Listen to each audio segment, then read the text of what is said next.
ओम शांति। 21 तारीख की बाबा की मुरली। मीठे बच्चे, तुम्हारा धंधा है सबका भला करना। पहले अपना भला करो, फिर दूसरों का भला करने के लिए सेवा करो। प्रश्न, ब्राह्मण बनने के बाद भी वैल्यूएबल जीवन बनने का आधार क्या है? उत्तर, वाचा और कर्मणा सेवा। जो वाचा या कर्मणा सेवा नहीं करते हैं उनके जीवन की कोई वैल्यू नहीं। सेवा से सबकी आशीर्वाद मिलती है। जो ईश्वरीय सेवा नहीं करते वह अपना टाइम, एनर्जी सब वेस्ट करते हैं। उनका पद कम हो जाता है। गीत तुम ही हो माता, पिता तुम ही हो। ओम शांति। बच्चे जानते हैं कि यह महिमा किसकी है। भारतवासी मनुष्य नहीं जानते। हो तुम भी मनुष्य, परंतु तुम अब जान गए हो यह किसकी महिमा है। उस माता पिता द्वारा तुम विष्णुपुरी की राजाई ले रहे हो। ऊपर में है माता पिता। शिवलिंग की विद्वान आदि पूजा नहीं करने देते हैं, क्योंकि वह उल्टी बात समझते हैं। वास्तव में शिवलिंग की पूजा जब करते हैं तो उनको माता पिता नहीं समझते हैं। लक्ष्मी नारायण की पूजा करेंगे तो उनको माता पिता कहेंगे, क्योंकि दोनों हैं। पत्थर बुद्धि मनुष्य कुछ भी समझते नहीं कि हम किसकी पूजा करते हैं। त्वमेव माताश्च पिता कौन है? जहाँ दो देखते हैं तो उनके आगे महिमा गाते हैं, परंतु लक्ष्मी नारायण तो न माता पिता हैं, न खिवैया है, न ज्ञान सागर, न पतित पावन है। तुम बच्चे अच्छी तरह जानते हो पतित पावन निराकार परमपिता परमात्मा को ही कहा जाता है। त्वमेव माताश्च पिता, यह महिमा साकार की हो नहीं सकती। न लौकिक माता पिता के लिए यह गाते हैं।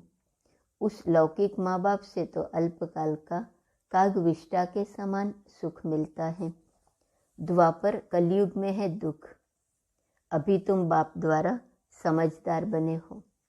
किसको भी समझाना बहुत सहज है। त्रिमूर्ति चित्र ले जाओ, ऊपर में है शिव। यह है त्वमेव माताश्च पिता, जो ब्रह्मा द्वारा हमको विष्णुपुरी का राज्य देते हैं। ब्रह्मा द्वारा हमको सहज राजयोग सिखला रहे हैं, जिससे हम राजाओं का राजा बनते हैं। विष्णुपुरी कैसे और किसने स्थापन की यह कोई जानते नहीं। कोई ने तो स्थापन की होंगी। बाप का परिचय मिलता है तो बाप से बर्थराइट, ईश्वरीय जन्मसिद्ध अधिकार जरूर चाहिए। बाप का जन्मसिद्ध अधिकार है विष्णुपुरी। नर से नारायण, नारी से लक्ष्मी पद प्राप्त कराते हैं, राजयोग सिखलाते हैं। समझाने का तरीका बहुत अच्छा चाहिए जो किसकी बुद्धि में बैठे। लक्ष्मी नारायण के चित्र पर तुम बहुत अच्छा ज्ञान दे सकते हो। लक्ष्मी नारायण को जरूर 84 जन्म लेने पड़ते हैं। यह नई दुनिया के नंबर 1 मनुष्य हैं। गायन भी है परमपिता परमात्मा से। 21 पीढ़ी राज्य भाग्य मिलता है, वह भी क्लियर कर दिखाया हुआ है। कहाँ भी शादी पर व किसके निमंत्रण पर जाना होता है तो वहाँ तुम बहुत सर्विस कर सकते हो, परंतु बाबा को याद ही नहीं करते हैं तो मदद ही क्या मिलेंगी। कई हैं जिन्हें ज्ञान योग कुछ भी नहीं है, फिर भी सेंटर संभालते हैं तो बाबा आकर मदद करते हैं। बाकी जो अपना कल्याण नहीं करते तो दूसरों का क्या करेंगे। जैसे गुरु लोग खुद ही मुक्ति नहीं पा सकते तो दूसरों को कैसे दे सकते। बाप समझाते बहुत सहज है। एक त्रिमूर्ति का राज और नई दुनिया पुरानी दुनिया के चक्र का राज लिखा हुआ है। सर्विस करने वालों की बुद्धि में यह सब राज रहते हैं। कहाँ शादी आदि पर जाओ तो कोशिश करो तीर लगाने की। बिच्छू का मिसाल है ना। तुम्हारा धंधा है सबका भला करना, परंतु जिसने अपना भला नहीं किया तो दूसरों का कैसे करेंगे। सर्विस तो बहुत है, कर्मणा सर्विस भी बहुतों को सुख देती है, सबकी आशीर्वाद मिलती है। जो न वाचा न कर्मणा सर्विस करते उनका क्या पद होगा। वेस्ट ऑफ टाइम और वेस्ट ऑफ एनर्जी करते हैं। जैसे भक्ति मार्ग में तुम्हारा वेस्ट ऑफ टाइम और वेस्ट ऑफ एनर्जी हुआ ना। ईश्वरीय सर्विस आधा घंटा भी नहीं करते, ऐसे भी बहुत हैं। पद पाना नहीं है तो चाल ही ऐसी चलते रहते हैं। बहुत चलते चलते फिर गिर भी पड़ते हैं।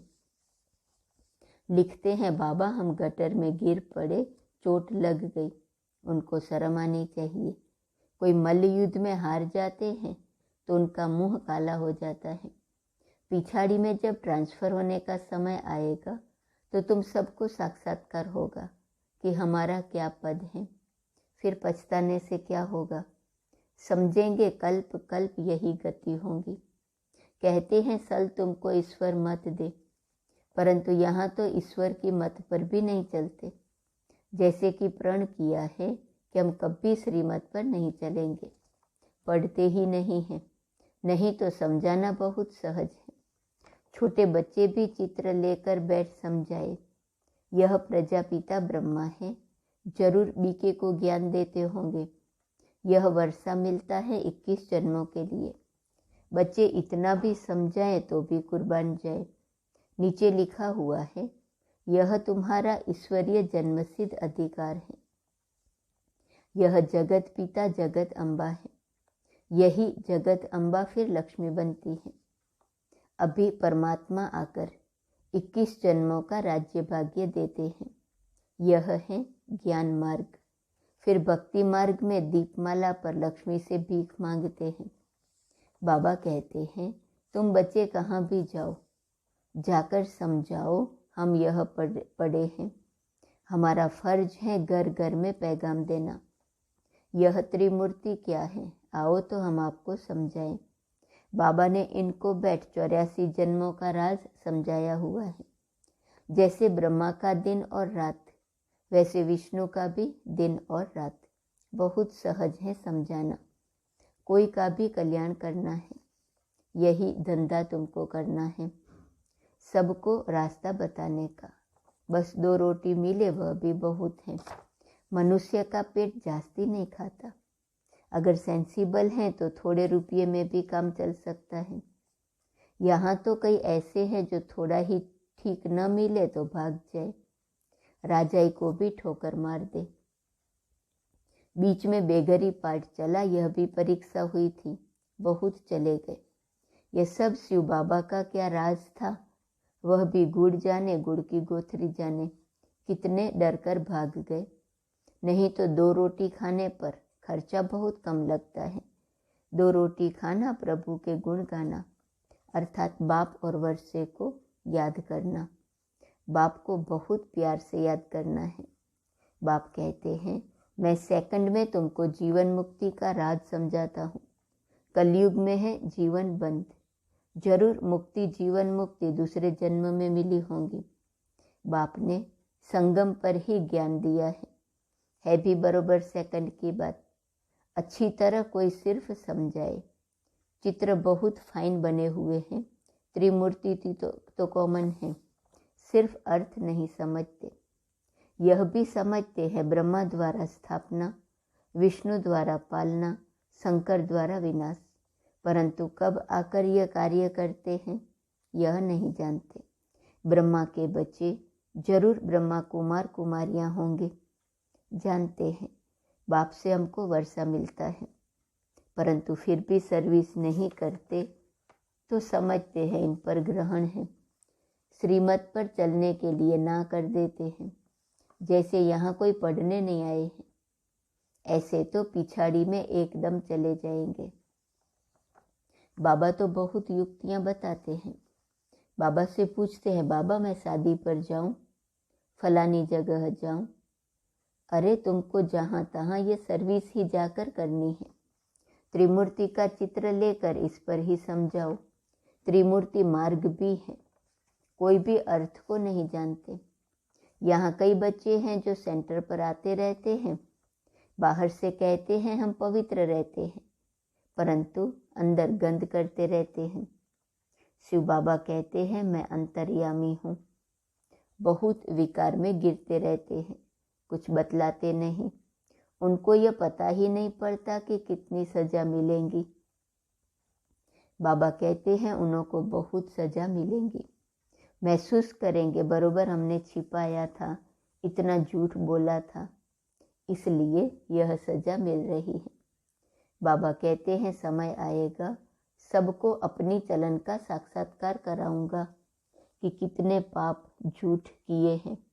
बहुत विकार में जाते रहते हैं, सेंटर पर भी आते रहते हैं। शास्त्रों में भी इंद्र सभा की बात है, ये एक की बात नहीं, बहुत ऐसे होते हैं। फिर जाकर दुश्मन बनते हैं, अबलाओं पर विघ्न डालते रहते हैं। बातें सब यहाँ की हैं। तुम सर्विस बहुत कर सकते हो। यह झाड़ का फर्स्ट क्लास चित्र है। बोलो सिर्फ नॉलेज सुनो। हम आपको यह भी नहीं कहते हैं निर्विकारी बनो। सिर्फ यहाँ आओ तो हम आपको अच्छी बातें सुनाएंगे। तुम शादी की खुशी में हो, हम आपको उनसे भी जास्ती खुशी का पारा चढ़ा सकते हैं। हमेशा के लिए बात करने की ताकत चाहिए। गोले का चित्र भी अच्छा है। कोई किताबों में भी यह गोला दिखाया है, सिर्फ आयु लंबी कर दी है। तो पहले कहा त्रिमूर्ति का चित्र, फिर कहा झाड़ का चित्र, अब कहा सृष्टि चक्र गोले का चित्र। दिल में आना चाहिए हम अपने मित्र संबंधियों का उद्धार करते हैं। एक दिन आएगा जो तुम चित्र लेकर जाए सबको समझाएंगे कि शिव बाबा इस ब्रह्मा द्वारा विष्णुपुरी का राज्य दे रहे हैं। शंकर द्वारा पुरानी दुनिया का विनाश हो रहा है। बाकी देवताओं असुरों की लड़ाई नहीं लगी। यह तो यवन और कौरवों की है। उनका बॉम्ब छूटेगा और इनकी लड़ाई शुरू होगी। विनाश के बाद फिर स्वर्ग की स्थापना कितना सहज है। बोलो सिर्फ बाप और वर्षे को याद करना है। मन मना भव, बस। हमको कुछ भी नहीं चाहिए। हम पैसे के भूखे नहीं हैं। पैसे तो अपने पास रखो। युक्ति युक्त बोलना चाहिए। आगे चलकर बहुत निकलेंगे। थोड़ी तुम्हारी भी वृद्धि हो जाए। कई हैं जो बाहर से बड़े अच्छे हैं, बड़े मीठे हैं, परंतु अंदर किचड़ा भरा हुआ है। यहाँ अंदर बाहर बड़ा साफ चाहिए। सबके अंदर को जानने वाला शिव बाबा है। खुद कहते हैं जो जिस भावना से भक्ति करते हैं उनको उसका फल मिलता है। ये ड्रामा में नोंद है। तो जब बाप को पाया है तो वर्षा भी पूरा पाना चाहिए। वर्षा सर्विस से मिलता है। बाप तो फिर भी पुरुषार्थ कराएगा, ठंडा थोड़े ही छोड़ेगा। प्रोजेक्टर पर भी अच्छी तरह समझा सकते हैं। चक्र में कितना बड़ा ज्ञान समाया हुआ है। बड़े मंडप में बड़े बड़े चित्र रखने चाहिए। जितना बड़ा होगा उतना अच्छी तरह पढ़ सकेंगे। बहुत सहज है समझाना। यह नर्क है, यह स्वर्ग है। यह 84 का चक्र फिरता है। बाप से बेहद का वर्षा संगम पर ही मिलता है। नाम ही है अति सहज राजयोग, अति सहज ज्ञान। ड्रामा अनुसार झाड़ को जानना है। चित्र तो बाबा ने बनवा दिए हैं। स्वर्ग में इन देवताओं का राज्य था। आर्य और अनार्य। आर्य अर्थात पारस बुद्धि, अन आर्य अर्थात पत्थर बुद्धि। सच बताने वाले तुम हो। बहुत रहमदिल बनना है। कहाँ भी जाकर तुम सर्विस कर दिखाओ। कोई न कोई निकल पड़ेंगे जो अपना जीवन बनाएंगे। अच्छा, मीठे मीठे सिकीलदे बच्चों प्रति माता पिता बाप दादा का याद प्यार और गुड मॉर्निंग। रूहानी बाप की रूहानी बच्चों को नमस्ते। रूहानी बच्चों की रूहानी बाप को नमस्ते नमस्ते नमस्ते। धारणा के लिए मुख्य सार। पहली पॉइंट, अंदर बाहर साफ रहना है। बाप से कुछ भी छिपाना नहीं है। सच्ची दिल से सेवा करनी है। दूसरी पॉइंट, अपना टाइम सफल करना है। सर्व की आशीर्वादें लेने के लिए वाचा व कर्मणा सेवा जरूर करनी है। रहमदिल बनना है। सबका कल्याण करने का धंधा करते रहना है। वरदान, निर्माणता की महानता द्वारा सर्व की दुआएं प्राप्त करने वाले मास्टर सुखदाता भव। महानता की निशानी निर्माणता है। जितना निर्माण बनेंगे उतना सबके दिल में महान स्वतः बनेंगे। निर्माणता निरहंकारी सहज बनाती है। निर्माणता का बीज महानता का फल स्वतः प्राप्त कराता है। निर्माणता ही सबकी दुआएं प्राप्त करने का सहज साधन है। निर्माणता महिमा योग्य बना देती है। निर्माणता सबके मन में प्यार का स्थान बना देती है। वह बाप समान मास्टर सुखदाता बन जाते हैं। कितनी है निर्माणता की महानता। जितना निर्माण बनेंगे, एक, सबके दिल में महान बनेंगे। दूसरा, निरअहंकारी सहज बन जाएंगे। तीसरा, महानता का फल अवश्य प्राप्त होता है। चौथा, सबकी दुआएं प्राप्त करने का सहज साधन है। पांचवा, महिमा योग्य बना देती है। छठा, सबके मन में प्यार का स्थान बना देती है। सातवां, वह बाप समान मास्टर सुखदाता बन जाते हैं। तो यह है निर्माणता की कमाल। स्लोगन, श्रेष्ठ जीवन का अनुभव करने के लिए निश्चय का फाउंडेशन मजबूत हो। आज का स्वमान है, मैं परोपकारी हूँ। बाप दादा को परोपकारी ग्रुप चाहिए। जैसे हर विशेष कार्य के अर्थ ग्रुप बनाते हैं ना, तो इस समय ऐसा परोपकारी ग्रुप चाहिए जो देने वाले दाता हो। जैसे राजा दाता होता है, संपन्न राजाओं का हाथ कभी भी लेने वाला हाथ नहीं होगा, देने वाला होगा। तो जैसे भविष्य दाता बनने का पार्ट बजाना है, अभी से ही वही दातापन के संस्कार भरने हैं। तो ऐसा परोपकारी ग्रुप जो स्वयं के प्रति इच्छा मात्रम अविद्या हो, अखंड दानी हो। तो जैसे बाप ने नाम मान शान सबका त्याग किया, परोपकार किया, स्वयं का सुख बच्चों के सुख में समझा, इसको कहा जाता है परोपकारी। ओम शांति।